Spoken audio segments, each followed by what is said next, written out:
Right, so if we'll just kick off then. So welcome everybody. Thank you very much for joining us this morning. So we want to do this webinar. So we have our friends over at Heimdall who've partnered up with us on this webinar. So the title is around protecting yourself against today's threats with yesterday's tools. So speaking today is myself, so I'm the Senior Business Advisor here at Your IT Department. Fern, it will be talking a little bit later on, who is our Cybersecurity Engineer here at Your IT. We have Morton joining us, who's the CEO and founder of Heimdall, and Andre, who is the Cybersecurity Solutions Expert for Heimdall as well. So thank you very much for joining us today. We really appreciate it. So I think we've been engaged with Heimdall for a couple of years now. And the sort of partnership that we have with you guys is very good. It's you've definitely added a lot of value into ourselves and our client base. So it's been a nice, fruitful partnership. So what we're going to be covering today. So what we're doing and why. So covering around what we're doing about cybersecurity and why are we doing it. Why security is an issue for businesses, and then Heimdall will be taking over to run an attack simulation, bit around cyber essentials, and then how here at Your IT we work alongside with the tools. So there will be a Q&A session at the end. So whilst we're going through this, please submit any questions that you've got into the Q&A at the top. So we would love to hear from some of you guys who are watching today. So let's go back in time to May 2017. So Arsenal beat Chelsea 2-1 to win the FA Cup for the record 13th time. Duke of Edinburgh announced that he stepped down from royal duties, and the paper £5 note featuring Elizabeth Fry ceased to be legal tender. But why is that date so significant in our world, in the cybersecurity world? Now, this was the WannaCry ransomware attack, and started in May 2017, and especially for us who worked in the industry a little bit beforehand and leading up to and then afterwards, there's been a dramatic sea change in the way that businesses have approached cybersecurity since this event. For us, we really see this as the event that put ransomware on the map. It'd been actually going on for about 20 years previous, even longer depending on what iteration, but it became national news in the UK in 2017 because of the NHS attack. So it's one thing that we can always really remember, I think, when it happened, and the stories around that as well. So obviously there's been a series of attacks since then, but I think that's the real defining factor in sort of cybersecurity, especially in the UK. So yeah, put it on the map for UK businesses. As you can see, there's more and more of a rise since 2018 up to 2023. It is steadily increasing every year. And what we tend to find is before May 2017, everyone had antivirus and firewalls. Popular brands of firewalls, and then just the standard antivirus. Now, we'd love to say that that's changed, but we still see those in use. So these are what we would call yesterday's tools. The antivirus firewall, if that's all that you've got protecting your network and your systems, it isn't good enough anymore. So this is why we've partnered up with Heimdall. So how is today different? So while the number of zero-day vulnerabilities have dropped, it's still nearly double than what it was in 2020, and it is still going more and more and increasing. So yesterday's tools can't protect you against zero-day threats. So zero-day is what's classed as that's never been seen before. So it's something brand new that antivirus engines don't know what it is. So an engine like an antivirus, the traditional standard, only protects against known threats, which in today's world is just not good enough because of the amount of zero-day has increased dramatically over the last few years. So this is where why what we have done is partnered with Heimdall, and we've upgraded our clients to 0-day protection to help mitigate against today's cyber threats. So why? Big question. So, why have we done this? 3 nice simple things and simple reasons. We want to keep your businesses safe. We may look after your IT infrastructure, but the cybersecurity to you is just as important to us as maintaining your IT environment. Protecting your cash. Cyber attacks can be abhorrently expensive to deal with. Even sometimes the unforeseen costs. So it's the cost of downtime, the cost of wages, the cost of energy, and all those other things that when you're not actually able to do anything. So we want to protect your cash and improve your efficiency as well. As I mentioned about cost of downtime, having your team not being able to work for a week or 2 weeks whilst a massive restore process is going on is going to cripple any business. There was a logistics firm based, I think, in Northampton that had a cyber attack in I think it was about 5-6 months ago, and they were constantly on the recovery, and they actually went into liquidation because no matter what they were doing, they could not keep up to the same level they were before. So the cost spiraled out of control since the attack, and they had to liquidate. So we want to make sure that we are not having clients in that same position. So we want to keep your business safe from reputational damage, financial damage, and loss of time. So those are the 3 key critical areas that we want to protect our clients against. So I think I will hand over to Andre and the Heimdall team, who will be talking a little bit about how they operate. Perfect. And Morten, would you like to just emphasize why security and cybersecurity is so important for businesses in today's world? Yeah, and thank you for passing it over, Angus, and thank you for the introduction. But yes, certainly one I think we should start with, Andre. But I think Angus touched on it quite well as kind of an intro point. As he laid it out, it's about protecting your cash, but then also time is also money. So in reality, it always comes back to kind of protecting your businesses. Yes, it might be in some cases an additional cost, but you can say the downside of not doing it is much bigger than the cost of actually doing it. So, but let's walk through it, Andre. I think we've got some good points coming here and some good enlightenment about how we work with the URIT team. And then we prepped a bit of slides just to provoke the mindset on this call. So let's walk through them. So a couple of questions to you guys in the crowd. I hope you can unmute. If you can't, then we'll just walk you through them anyway.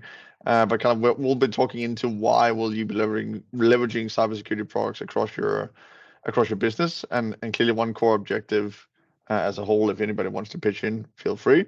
But that will of course be to kind of sell and grow your profits. So that's of course the route forward here, and you can just unroll the next point, Andre. So and you can kind of say cybersecurity kind of underpins all of this. So yeah, just roll it forward one. So OpEx and cost clearly drives into that, but you can say without your product delivery, you don't get anywhere basically. So regardless what your product is, whether that's a consultancy, whether it's an actual physical product, you kind of want to keep those as low as possible. But OpEx today includes cybersecurity. Everybody needs to be aware of that. And also, I think is it 74% of all the boardrooms now, it is also considered to be part of the boardroom discussion. Good thing, of course, with the cyber essentials rolling out in the UK, it is kind of a built-in narrative for the UK market going forward as well. Let's roll it forward one, Andre. So just a quick recap, and if you just let it roll by itself, like I noticed you did in the slide prep there, excellent work. So these are kind of some of the breaches that made the news in 2023. Some pretty big logos, as you'll all know. I know we don't have the Royal Mail on this call, but it's a great example of what can actually happen if you are not careful about how you maintain your environment. And there is a lot of work that needs to go into it. as a broad stroke, most frequently across all of these, the most frequent compromise will typically be an administrator account on the network somewhere, whether that's in a big part of the server farm or whether that's something on the actual administrator laptop or their workstation. But that will typically be the main entry route. So something to be, if you all want to take something away from here, that's certainly a key thing to keep in mind, that you certainly want to get rid of your administrative rights on desktops and servers for sure. Most of these will be related to those kind of entries or the more recent supply chain attacks. Let's roll it forward one. So if we kind of move into the next piece here, and what we also wanted to, I'm kind of leading into it already. We'll get to it on the next slide. But there's a lot of traction around the UK market with cyber attacks as a whole. Generally, I would say, and this is maybe a little bit controversial on a UK call, but I would say generally UK was a little bit behind the curve when we look across the broad stroke European market that we have in terms of picking up cybersecurity policies, etc., through the early 2010s. But I would certainly say with the rollout of Cyber Essentials and kind of the amp up through the GCHQ, that has certainly helped bringing the UK awareness around cybersecurity much more on the board. So it's not just antivirus anymore. And the reason that's relevant is, of course, these statistics on the page here. UK is the second most targeted country in the world for cyber attacks. It's a big market. There's lots of money there to recuperate, and we need to keep in mind that these hackers are thinking of it like their own business. So they will target where the money is first and foremost. A lot of you, maybe not any of you on this call, but a lot of you in general in the UK will have experienced a cyber attack in 2022. As you can see here, 39%. And then 31% of these will actually report these weekly. That's typically, of course, more traditionally larger businesses that will have these problems. Also, larger businesses in the Heimdall estate, of course, will be frequently faced with incoming attacks that you need to kind of fend off on a regular basis, which is, of course, what we hear. And then very interesting statistics here, which again goes back to the Cyber Essentials point, that roughly 90% of businesses are still not Cyber Essentials or Cyber Essentials Plus certified, which we'll get to in a second, how you can actually cover off a lot of these points with Heimdall as well. And I would have to say, as a baseline, I do think the Cyber Essentials tool is a great kind of baseline working mindset. It's a little bit basic, but it is also a baseline. So let's try and walk through that, Andre, and how we kind of fit into that. So kind of the NCSC has kind of laid out 10 steps to cybersecurity, which you'll see on screen. And I hope a lot of you will know this already. But what's really interesting here is as to how many of these points you can actually cover off with the Heimdall tool stack. So on 10 of these points, 8 of them you can actually cover off in full degree or some degree with Heimdall, which is, of course, what your IT are doing with you guys today. I hope also why they chose Heimdall. But I'll talk through some of them. So starting from the top left, before we pass it back to Andre, risk management. So kind of that's broad stroke risk management, where you across your estate will look at risk, which of course what we and your IT will be doing for you in many cases and can offer to do for you. But that's broad stroke risk across a multitude of vectors. It could be administrator rights, could be patch management, so keeping applications up to date. Could be more sophisticated attacks as you guys use your laptops, go on the internet, etc. Then moving down one on the left, so engagement and training. That's not something we do, but certainly a factor in kind of keeping your staff educated, trained, and up to speed. Again, you leverage an MSP in this case, which would then become your kind of extended arm in cybersecurity. And of course, why you want to leverage an MSP as well, so they can kind of help you out with the security aspects. So that's why your IT are certainly there to help you out on engagement and training throughout your staff. Then the asset management piece, that will typically be going into what physical factors are there in your environment and network. Could be servers, could be laptops, switches, keeping all of that up to date and kind of keeping tabs on what's moving. Then the architecture itself is how you kind of structure the network, what do you use the data. That's of course also an area where we can help. Then we do vulnerability management as well. So that's keeping applications on your environment up to speed and up to date. Then identity and access management, these are the rights I kind of initiated the call with forewarning about not having too many administrators having access to rights on desktops and laptops.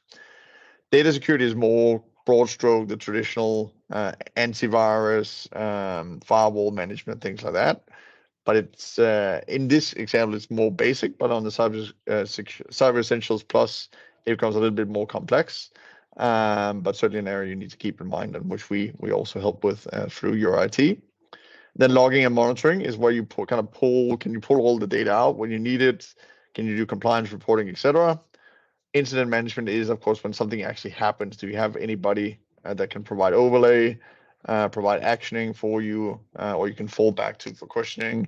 Again, this is where you have your IT and handle being able to help. And the last piece is outside the handle scope. The supply chain security is where kind of the factors in your supply chain, who sends you invoices, how secure are they? And then also kind of relaying on from your supply chain going downstream, who do you supply to? Are they safe? And how do they intertwine with your environment? Things to keep in mind as well. And to some of that, and poking your brains a little, I think I'll pass it back to Andre, who I know has prepared a couple of mind-boggling examples of how easy this is actually to do for an attacker. Okay, thank you, sir. And ladies and gentlemen in the audience, I hope you are ready to have some fun. I've stopped sharing so that I can bring up my virtual environment. Okay, just a second here, and we're gonna have a little bit of fun. Good. So let me share back my screen, and let's look at this together.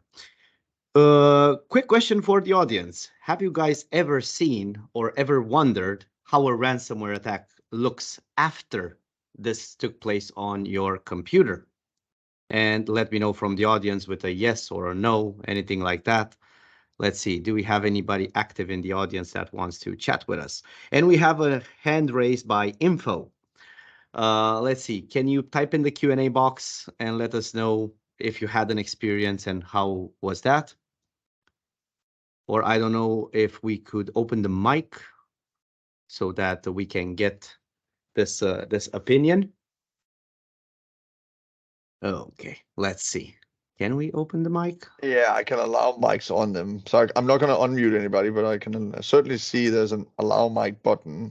So I'm just going to allow mic for anybody. So if they want to unmute, then they can. Somebody did that for me now. So I think Okay. it should be good. If people want to jump in, Andre, now they at least have the option. Okay, so you guys can unmute. Info, could you please unmute or just type in the chat if you don't want to speak up? What experience did you have so far with ransomware or any type of advanced attack? But ransomware is one of the things that are tormenting all of us. No, sorry, I misunderstood the question, so ignore me. Don't worry about it. Don't worry about it. Okay, so what we're going to do today, we're going to look at a very advanced type of attack that will end up in a ransomware encryption on our computer. And in order for us to allow said encryption to happen, we have disabled Heimdall's blocking mode just to make sure that we can see this live together. So I'm going to switch a bit my view over here to the virtual environment.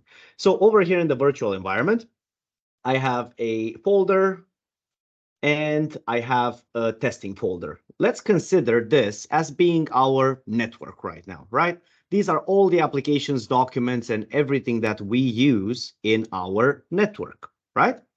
Now, if I am an attacker, I do want to get my hands on this, make it unavailable for you, and also extract them so that I can then extort you, which is a double extortion, right? I want you to pay me money for opening your apps, but if you can recover them, then I need to have another leverage item, which is I need to make sure that I can threaten you to leak this information out and have your reputation dragged across the mud, right? Now, if we want to see how such an attack happens, I have over here a de-weaponized advanced malware, and I'll just open it. First, exactly as Morten mentioned earlier, all of these start with some administrator access. And also they can do a lot of things to get this admin access, such as zero-day vulnerabilities and so on and so forth. So it's very dangerous to have such zero-day vulnerabilities. Now, in this cyber attack, I have an attack over the network. I have an attack on very, very stealth things in the computer, such as passwords and disabling your defense. And I also have ransomware. But let's actually do this in full. So I'll just move this a little bit to the right, and I'll just hit full cyber attack. So right now, if I want to do something on the computer, I can see that this is already not responding. So even if I try to close it, nothing will happen, right? Because it's not responding. Because it already embedded itself in the memory of the computer. And now what happens is it starts to execute all its commands on said computer, and I will start seeing the result of this. So first, Can I just pop a question? And I think Please, sir. people might be more confident in using the chat, Andre. But Mhm. has anybody tried this kind of problem where all of a sudden you can't control your mouse or things pop up on your screen and you don't actually want them to, and the most logical thing you do is just close the lid on the laptop? As I think that helps put it in better context, if people actually tried it. But if not, Andre is very right that this is exactly what will happen when you actually get to a point where somebody else is running your computer rather than yourself. But anyway, sorry, Andre, do continue. I just want to see if No anybody worries, sir. has tried it No firsthand. worries, sir. It's actually more fun to bounce it off of each other and have some dynamic discussion on it. So as you guys can notice, again, ladies and gentlemen, this is encrypting all the files that are of interest for the attackers. Moreover, as we can see, it's pinging the command and control domains. Why is it doing that? Because it wants to download additional commands in your computer. Because right now, let's say I unplug everything. I literally close the lid on the computer as an emergency precaution. What happens then is my cybersecurity and IT staff will literally take me offline, and then they will try to reimage my computer and try to clean up my computer. So in this moment, whenever command and control is starting, it will attempt first to embed itself in my startup in a job rather than an application, which means a schedule activity of Windows. And then it will also try to see on the network what are other computers it can access, try to hack my Wi-Fi, and so on and so forth. Now, as you can see, I have been hacked, military grade encryption. I need to unlock everything. Now, if I put all of these down for a second, I can see that even my wallpaper changed to ransom. I have an email file over here so that I know where to call and contact for assistance, and so on and so forth. So this is what happens when we don't have, let's say, security for today's threats, right?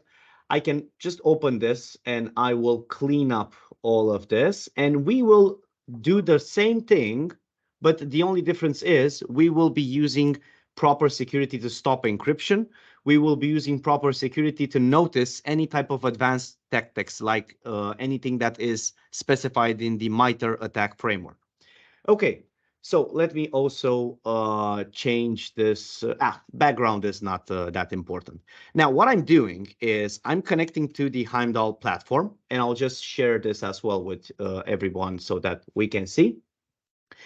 I have this particular dashboard where I'm controlling. This is usually the dashboard that your IT leverages when they use the Heimdall toolset for this. And I have this particular computer. This particular computer is in my webinar policy, and I'll just open this. It will take just 1 second. And now I'll enable the security versus such threats. So I'll go in endpoint detection, and in endpoint detection, I have the category ransomware encryption protection. I will take out reporting mode, which is a learning feature, and I'll just enable this. Let me also, and this will be exactly how kind of your IT will be leveraging the support of your environment for you as well. So these are kind of the same accesses and tools they will have access to also. Sorry, go ahead, Andre. No worries, sir. Now, what I'll do is I'll bring up the Heimdall agent and I'll sync the policy for the change to happen, right? So I have synced my policy successfully updated.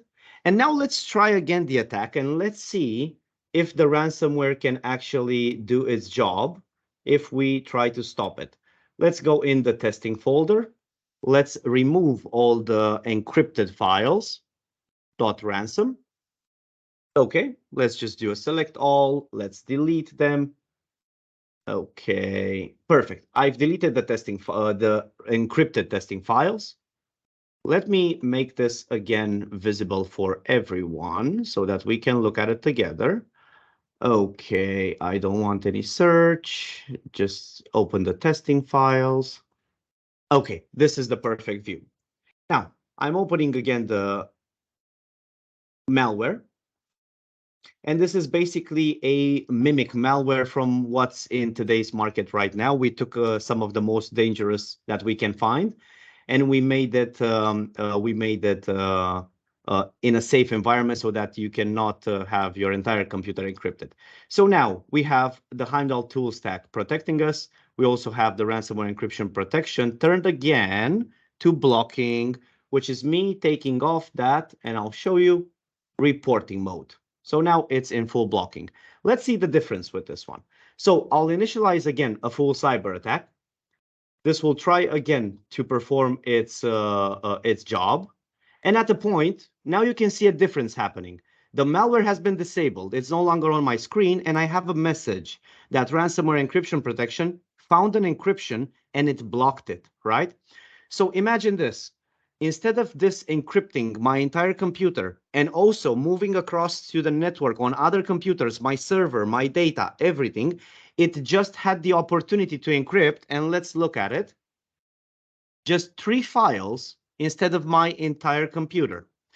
Now, this is due to the fact that the Heimdall security tool stack, when it looks at ransomware, it doesn't look at the signature of the file. So it doesn't care if this is Lockbit ransomware, WannaCry ransomware, or whatever encryption software you might be running on these computers.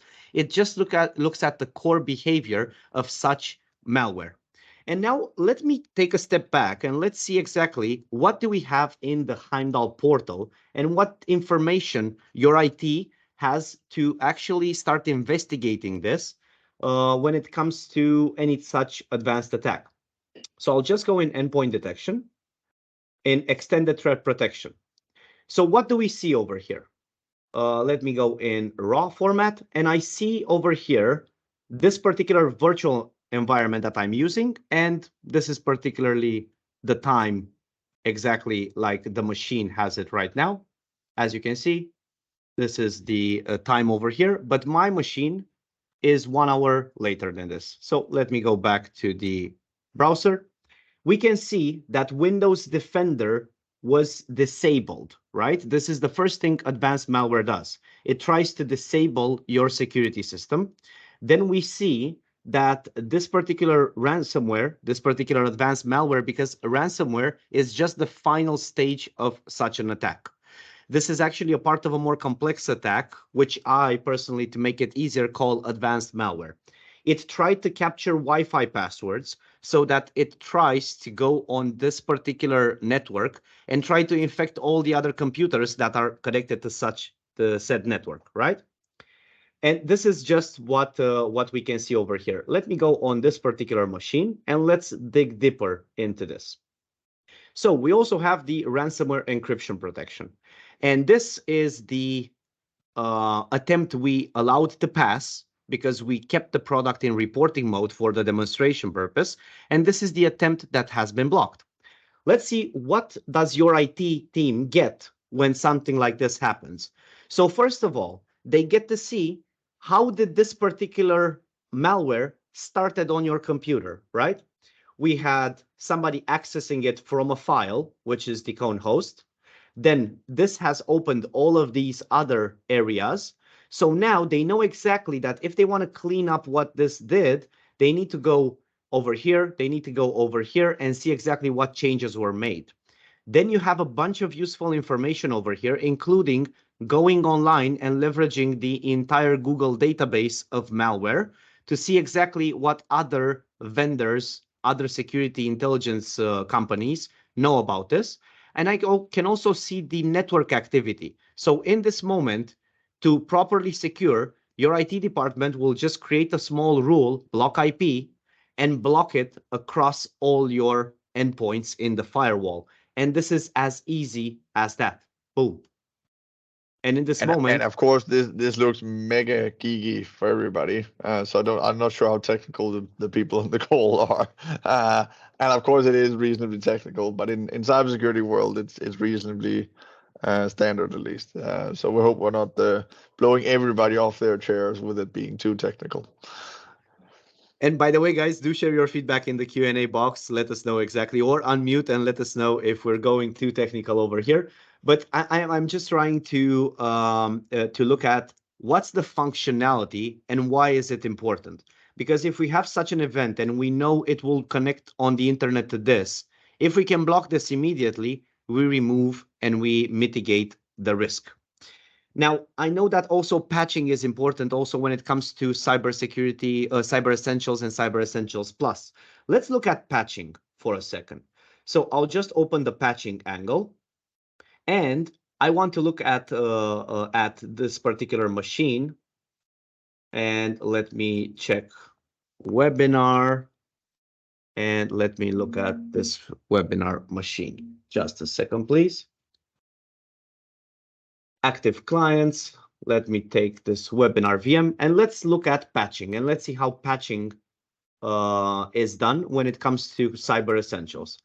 So since Cyber Essentials is very important, Heimdall has built a specific Cyber Essentials compliance checker. And when we look at this one, we can see exactly that due to these particular applications, this machine is not Cyber Essentials compliant. And we all know what this can carry, right? Higher insurance, and so on and so forth. In order for your IT department to address this, the only thing they need to do is either go to the policy and install this said application, or make sure that these are removed from your computer. And in that moment, this will be reported as compliant. And we can also move over to the operating system, and we can see directly on the Cyber Essentials compliance that this endpoint is not compliant because the build of Windows, the operating system, is actually old and has reached end of life. Now, in order for you to be compliant, you need to update this from its moment of end of life in maximum 14 days. And this one is not compliant. Moreover, these are 3 updates that it is missing, and before this is addressed, it will not be compliant. So what would your IT do in this particular situation? Now, it's clear they need to give you a fresh version of Windows, which is properly secured. And then when it comes to doing that, they also can install all the missing patches that we've seen in the previous view. Now, imagine that the team that is supporting you to be Cyber Essentials compliant, to be secured versus today's threats, doesn't have such capacity, right? They will need to use 20 tools. They would need to look into it with a microscope all the time. That means that your user, which needs to be productive on said computer, cannot be productive during this time. So that's why we wanted to do this this joint webinar, mostly to discuss about protecting ourselves versus today's problems with yesterday's tools. Now, that is my bit for the demo. I'll bring back the PowerPoint. Just a second here. And due to the fact that we talked about Heimdall, I believe that Morten wants to go through what is Heimdall entirely in its full ecosystem. Yeah, let's just bring it up, Andre. I think that's actually helpful. So just for everybody here, we won't go into too much detail because I feel we might go too geeky. But just for people to kind of get a picture on how we operate as a platform and support through your IT, Heimdall is the most complex or comprehensive, whatever. I think comprehensive is a better word. Most comprehensive cybersecurity stack on the market. Covers the most security points end to end. And then we also overlay that with what we call a 24/7 MXDR/SOC service, which basically means we provide monitoring 24/7 for security incidents across these 10 products that we serve with. Again, I won't go into detail. I think Andre covered it very well on the demo as to kind of how you leverage the product stack in defending. The only thing we didn't really show was the email security piece, where we also do the filtering, but that's also included in the stack. I think from a product standpoint, Andre, without going too mega technical about the benefits across each of these, I think this is perfectly fine. Anything we're missing? No, what I would add is that having network security, endpoint security, vulnerability management, admin rights management, email, also threat hunting, and also management of endpoints all in one enables you to have way more power than looking at things in a singular view. I think us and our team would definitely back that up. We were using multiple different tools beforehand for all those, so having one single pane of glass for us has been incredibly useful, and has provided Fern and our security team with a lot more valuable insights when we've got one tool looking out at everything rather than 5 tools looking at different elements and then having to match them all up to try and create that journey and work out where it's come through. So from a management perspective, as you've just very well demoed for us there, how we can see it from where it's come from and where it could have infected, that is a brilliant piece of sort of data that we can leverage ourselves. Yeah, and it also increases your value delivery, Angus, to your customers, basically. Yeah. So I think that's the key point we try to hammer home, is that it's actually about value delivery to the customer base, which is what we do. Yeah. Definitely. So thank you very much, Morten and Andre, for running through. It's always good to see a bit under the hood. You know, people see sort of us and the frontage for there, but what are we looking at in the back of the scenes there? So that's been very useful. So from our perspective, in terms of how we work alongside the tools, I've managed to wrangle Fern in on the call. So Fern is our cybersecurity engineer. So she is our dedicated resource to cybersecurity here at your IT department. We're quite unique in that we actually have a dedicated person that sort of deals with that side of things for the business. So I wanted to do a bit of a question and answer with her. So we can sort of try and find out a little bit more information. So first of all, monitoring. So Fern, how do you monitor the alerts that come through, and what's the process behind that? Can you hear me okay? Yep, we can. Yeah. So the first thing I want to say is that obviously, because we use Heimdall, it filters out so many of the alerts. So all of the stuff that we actually don't need to know about, we don't even see. So we get a ticket through from Heimdall, from Heimdall's XDR team, and that will contain an alert that is actually important for us to look at. So that will trigger an email sent to me and another one of the security resources at Narayan, so that we can look at it with priority. It also gets put on a separate ticketing board as well, so that we can keep these alerts separate and we can monitor them properly and see them through to the end. Brilliant. So why is having a dedicated resource like yourself important to this process? Like I just said, it's really important to keep it separate from the other tickets, because a lot of the time with cyber incidents, they can be urgent. Sometimes they're not. Obviously, there's a massive scope of cyber incidents. So you've got ransomware at one end of the spectrum, and then a potential like spoof email or something like that at the other end. So some things aren't urgent, but a lot of the time they are. So it's important to keep them separate and keep them on a separate team that has a little bit of expertise in the area. I suppose when you've got a series of like sort of priority ones, so big infrastructure issues, for us to then turn around to a client who's got a cybersecurity problem and say, oh, well, we've just got these other big issues first, Precisely. and then No, we'll come you're round right. to you. So at least having that dedicated resource at least means that there's no, you're not going into any kind of queue for other sort of similar ones, that you're dealing with it in the here and now. Exactly. Also, it allows us to be a heck of a lot more proactive with tickets. So like it's part of my job is not just with the Heimdall stuff, but everything else that we've got for our clients. So Heimdall, our vulnerability management, Office 365 management, all of that kind of thing. It allows me to take a look at that. And if I see that a user is under particular risk, or a tenancy has a risk or something like that, then I can proactively go and address that with the client. Whereas if we didn't have a resource, we wouldn't be able to do that.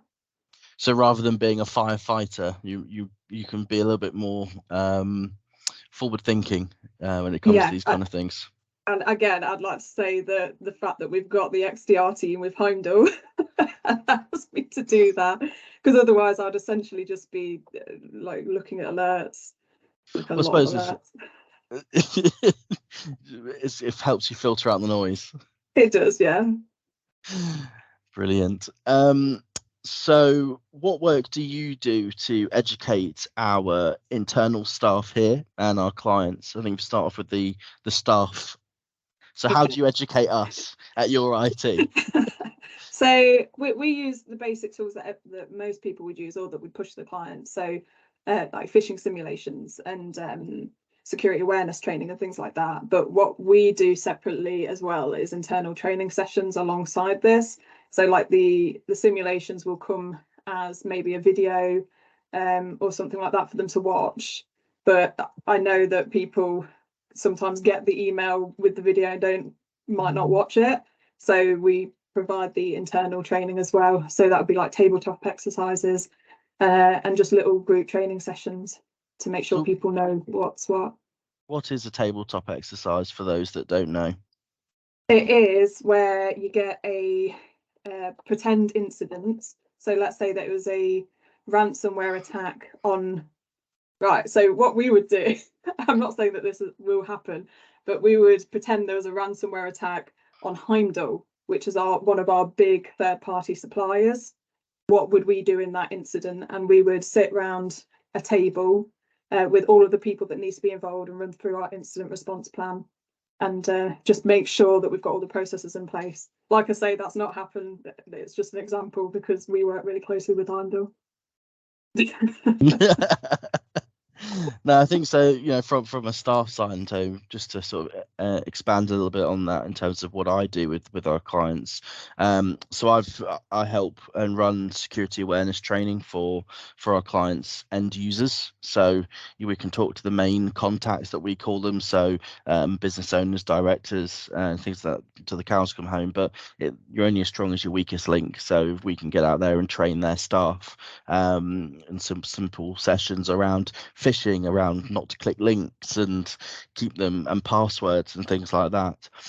We also have, as part of our account management process in our audits, a big element of that is about cybersecurity, about whether they're training the staff and you know, making sure that they sort of align with best practices. Cyber Essentials, as you mentioned, Morton, is a sort of key area that we always like to try and keep our clients sort of eyes and ears out about. So it does work out. Isn't it crazy that it's only 10% that are actually certified? Yeah, I think that's actually, I thought it would be much more coming from outside the UK because everybody's talking about it, but it's 10%. Yeah, I think we have over 10% of our clients that are certified. So we're above the trend on that one, which is good. I don't know the specifics. I think it's around about 30-40, but so yeah, we're way ahead of the trend, which is good to hear. Actually, I honestly hadn't seen that stat before, so I thought it was more. Yeah, exactly, you'd think it was much more. Yeah. I think when you know a lot about it and you just think it's a no-brainer, why wouldn't you? That it kind of just tricks your mind into thinking that more and more people do actually have Cyber Essentials. So yeah. I'll definitely be be using that stat on our next presentation live event that we do. Hope you don't mind me stealing it off you. No, that's fine. So the last part of how we work alongside the tools is response. So Fern, why is the ability to respond with a dedicated resource important rather than having it with a service desk? I think we sort of briefly touched on that earlier on, didn't we? Yeah, but basically, like I said before, it's just important that we keep them separate so that we've got somebody that's able to act upon these incidents as a priority. Because like you saw with the ransomware attack simulation, which was really good, by the way, it was a really nice demonstration, so thanks for that. It happens within seconds.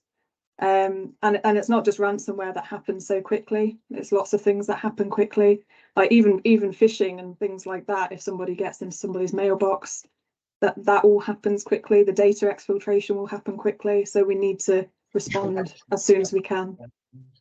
Can I just ask you a question? Yeah, go for it. How quickly, I did put a comment here, but I can't see anybody's answered me. How quickly would we get a response if we had something like this happen in our business? So we send a ticket at the moment. I send a ticket, and depending on the priority, I might get a notice. I might get a phone call in a day or a week or 3 hours. Where does this come into all that? I think the current SLAs are within 2 hours response. What's SLA? So sorry, that's the like service level agreement type of thing. So it depends on the priority. So like if it's a P1, we'll get to you as soon as possible. So it could be within half an hour, as soon as Heimdall have contacted us to say something's happened. And then if it goes like further down the priorities, it will be like up to 2 hours response time for security incidents usually. And anyway, if we've flagged it up that we think we've got ransomware, what should we do? Is there a protocol that we should do as a business so that it doesn't spread? Should we turn everything off? There is a process, but you need to come up with an incident response plan so that everybody knows what to do. So it's something that you should have as a company. As part of our cybersecurity thing. Basically, yeah. So you need to get an incident response plan together, decide who are the main, what are the main incidents that could happen and how we would be involved with that. So like with ransomware, as you just seen for this example, if the ransomware was blocked by Heimdall, obviously we'd then investigate and remediate it. Now, if you didn't have something like that in place and you got a ransomware attack, it'd be a completely different thing. You might need to contact your insurers. You've got to get it all in an instant response plan, basically. Okay. There's a long list of things you can do in a situation like that. I think we're leveraging the sort of tools from Heimdall 9 times out of 10. Hopefully, we've stopped ransomware before you even know about it. So that's from Fern's perspective, it's more the sort of forensic investigation afterwards to work out how it's come in, what's the piece of vulnerable software it's come in from, maybe, or and so we're with the tools, we've been proactive and stopped it immediately. And then we do our investigation afterwards. If you are one of the unlucky ones, because there's no silver bullet to cybersecurity, as Andre and Morton will probably will back up. You've always got to prepare for an event, which is where the incident response plan, at least then you break glass in case of emergency, piece of paper that says this person's going to be notifying our suppliers, clients of that we're having an issue or a cyber attack or whatever, however you want to kind of word it.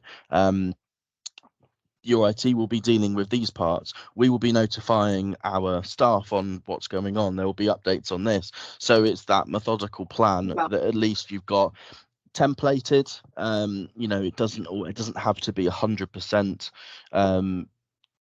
To the exact detail of what it needs to be, but it needs to be a sort of a rounded plan that you and your team and the nominated people know what their roles and responsibilities are in that event. Right, lovely. Thank you very much, both. No worries.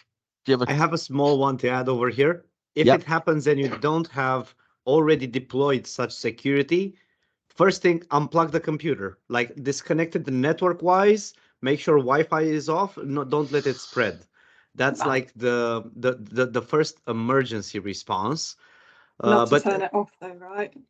So not don't turn off the machine, because for forensic data you need it to Will be remain on wiped. at that state. Yeah. will be wiped. Exactly, that will be wiped. So if you turn off the machine, usually a advanced malware like this wipes all its traces.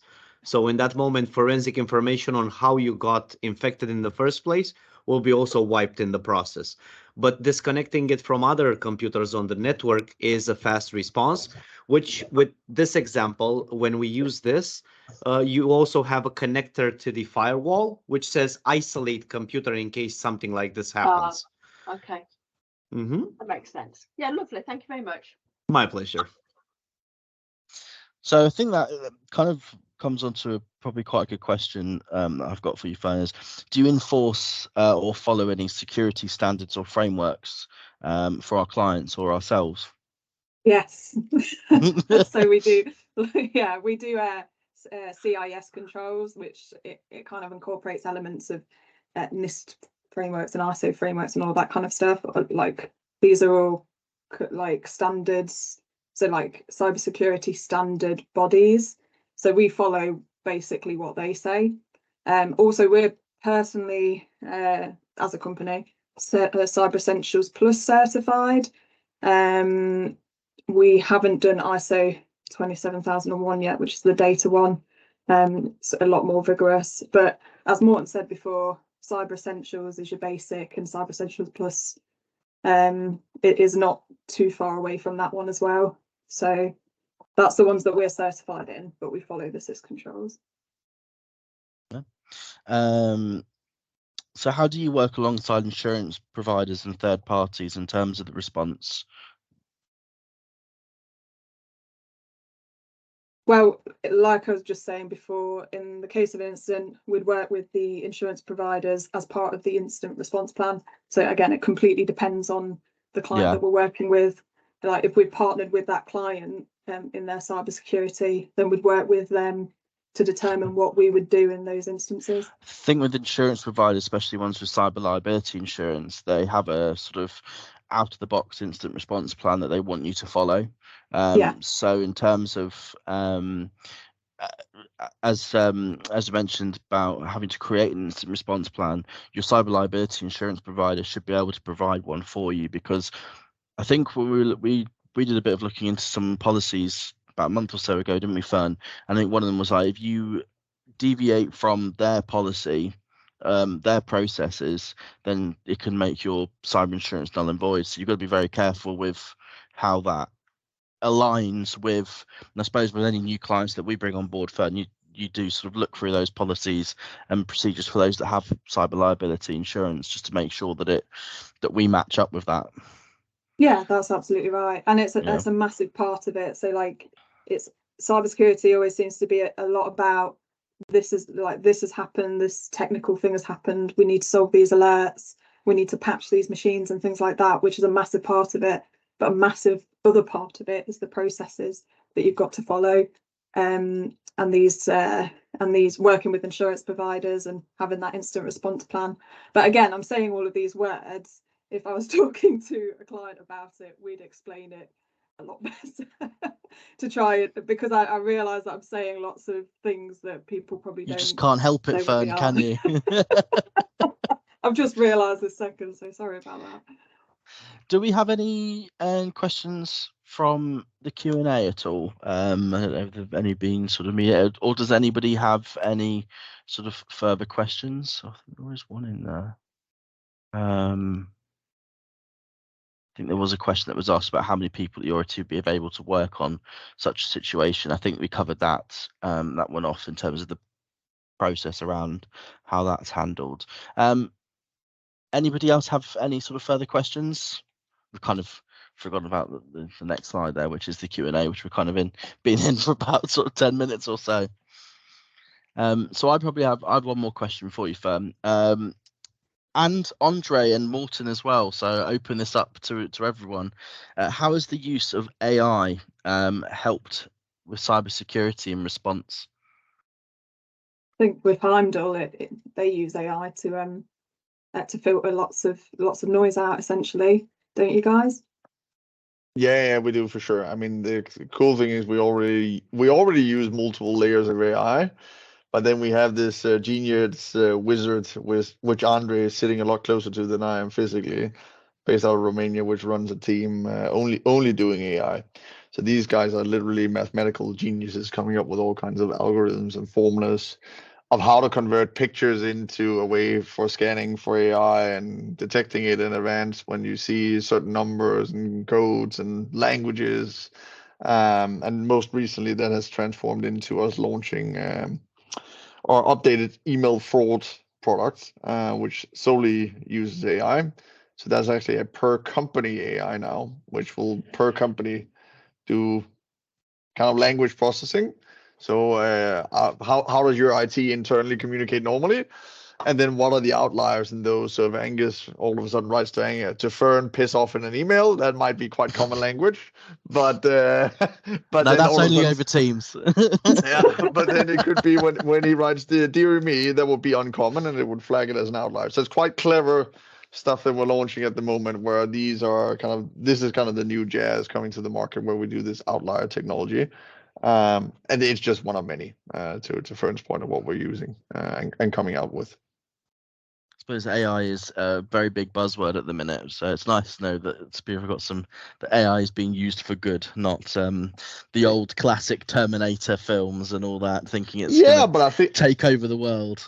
I think to that point as well, Angus, the reality is we need to be aware that the attackers also using it on the other side. It is a business for them, and they will certainly use whatever means they can to get hands on your financial means. So yeah, people just need to be aware. That is the name of the game. I think it's the hackers are using AI to attack, so you need AI to defend. I think is fighting fire with fire. Yeah, we'd be nothing, like as cybersecurity, we'd be nothing without scripts and AI and things like that. We wouldn't be able to do anything. It's like such an important factor in this job, is being able to like leverage scripts and AI. Yeah, for sure. Andre, anything you want to add? We're coming up on time as well, I see. Nope, just basically the fact that using AI, we can actually look at tons of data in real time and be able to actually put in front of the people that need to take action only the things that matter. Because if you look at intelligence for anti-hacking, right? If you look at just MITRE, this is a famous one. You see all these little rules like this said event happened in the computer. Now, if you don't weigh that, all these small events will flood the security team. But if you weigh that and look at the picture as a whole view, now you can tell, okay, if that and that happened, it's clearly a pattern. Security team needs to take action, and that's how we're looking at it as well.